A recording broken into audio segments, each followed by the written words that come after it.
Hello everyone, my name is Shawn Hales. I am the Public Information Officer as well as the Director of Business Office for Washington County Hospital and Nursing Home.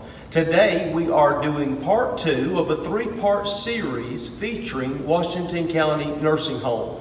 And today we have a very special guest, Candance Richardson. Candance is the Business Office Manager for Washington County Nursing Home. And she's here today to answer a few general questions about nursing home admission as well as nursing home finance. Candance, thank you for your time and thank you for joining us today. So if a loved one needs nursing home care, what does someone need to do first? First of all, Shawn, they need to call and make an appointment to come in so we can help them begin the process.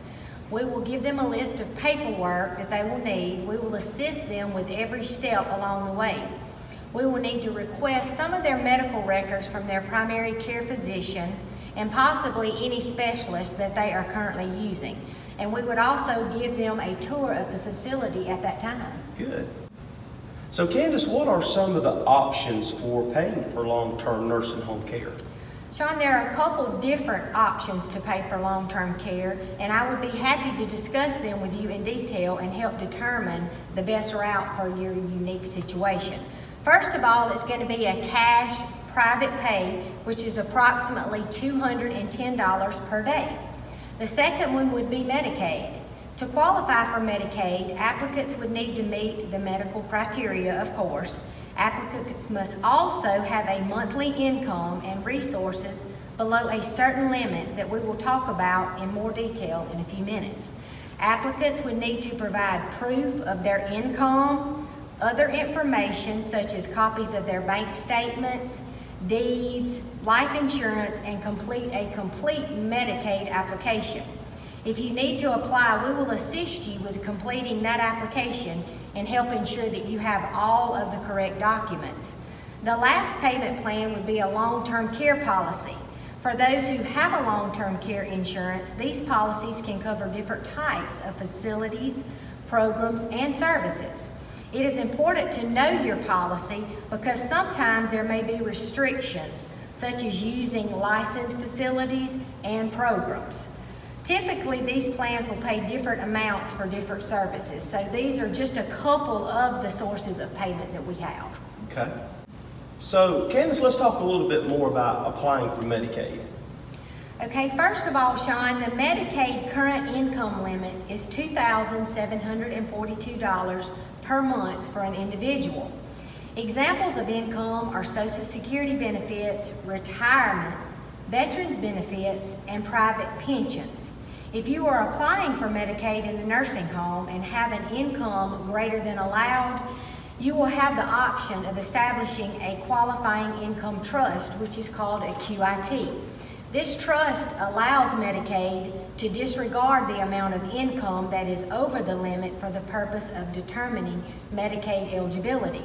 As we meet with you, if it looks like you need a QIT, we will walk you through that process. Okay. So what are some examples of resources?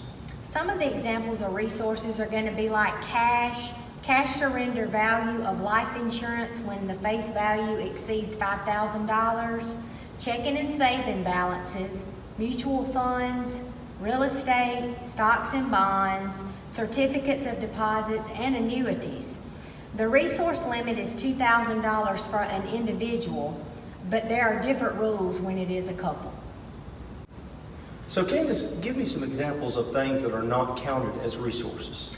Things that are not going to be counted as resources, Shawn, are going to be like household goods, personal effects, life insurance or burial insurance up to $5,000, pre-arranged burial space items, one automobile, property in certain situations.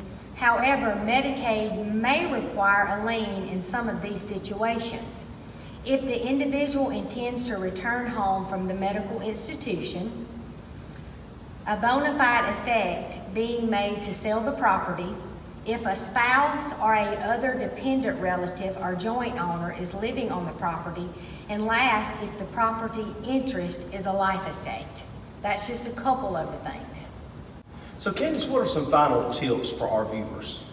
As you begin planning To better secure your loved one's estate for the future, we recommend consulting a lawyer that specializes in Medicaid or elder care. Don't forget to check to see if your loved one qualifies for any benefits from other resources such as VA benefits. They may be extra funds out there that are entitled to receive even while they're still at home.